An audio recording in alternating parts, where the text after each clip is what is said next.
Trời, miền nôm tia.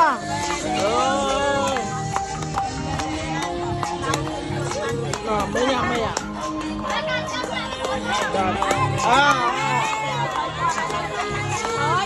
Chú cạp lòng anh.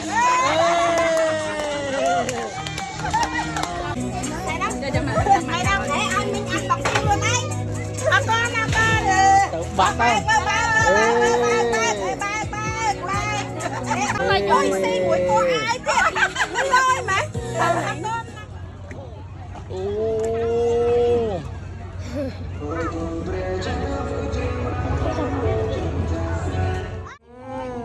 Lăng khné.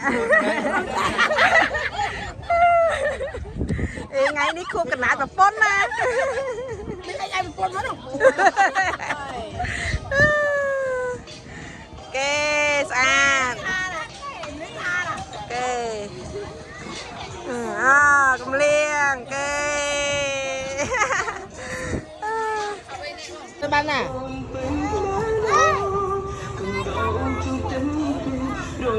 Ôi ba đến tới.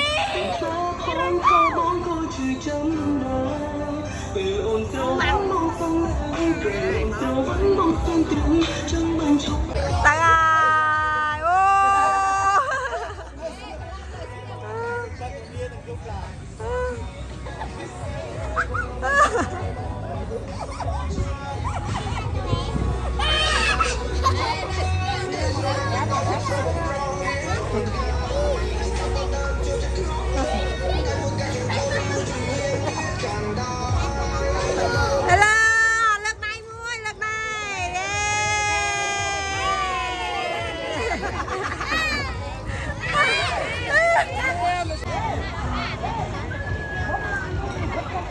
Để không?